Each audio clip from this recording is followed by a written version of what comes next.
Hi, my name is Yaya. The light-dependent reaction uses light energy to make two molecules needed for the next stage of photosynthesis. The first molecule is called ATP, the energy storage molecule, and the second molecule is called NADPH, the reduced electron carrier. The light reactions take place in the thylakoid, membranes of organelles called chloroplasts. Photostems are large complexes of proteins and pigments, which are light-absorbing molecules that are optimized to harvest light, play a key role in the light reaction. There are two types, photosystem 1 and photosystem 2. Both of them contain many pigments that help collect light energy, as well as a special pair of chlorophyll molecules found at the core.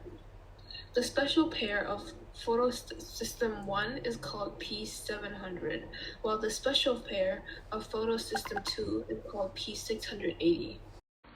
When the water is broken down, it will release electrons, one oxygen and two hydrogens. Electrons are passed through PS2 and PS1 before ending up in NADPH. This process requires light to be absorbed twice. The basic steps are light absorption in PS2. When light is absorbed by one of the many pigments in photosystem 2, energy is passed inward from pigment to pigment until it reaches the reaction center. There, energy is transferred in boosting an electron to a high energy level. The high energy electron travels down an electron transport chain, losing energy as it goes, pumping from proton ions from the stroma into the thylakoid interior, building a gradient. Some of the released energy drives light absorption in PS1. The electron arrives at photosystem 1 and joins the P700 special pair of chlorophylls in the reaction center. When light energy is absorbed by pigments and passed inward to the reaction center, the electron in P700 is boosted to a very high energy level and transferred into an acceptor molecule. The special pair's missing electron is replaced by a new electron from PS2. And lastly, NADPH formation. The high energy electron travels down a short second leg of the electron transport chain. At the end of the chain, the electron is passed to NADP plus and H plus, along with a second electron from the same pathway, to make NADPH. in ATP synthesis. It makes ATP. In fact, it's called photophosphorylation because it involves using light energy to make ATP from ADP. Proton ions from the splitting of water also add to the gradient. As protons flow down their gradient and into the stroma, they pass through ATP synthesis, driving ATP production in a process known as chemiosis. The ATP and the NADPH from the light-dependent reactions are used to make sugars in the next stage of photosynthesis. It's called the Calvin cycle. Hi, my name is Ue, and now we'll move on from light-dependent reaction to the next process called Calvin cycle or dark reaction or light-independent reactions. This process has 6 steps, and we'll start from the step 6.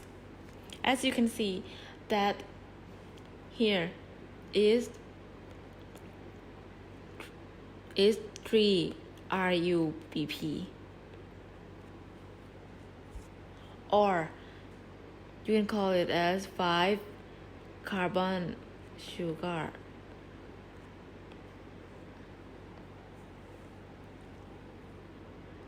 This 3 ABP will be added by 3 carbon from carbon dioxide that enter the leaves, and it will become 6 carbon molecules. Then we go to the next step. The 6 carbon molecules, it just break down to 6 PTA.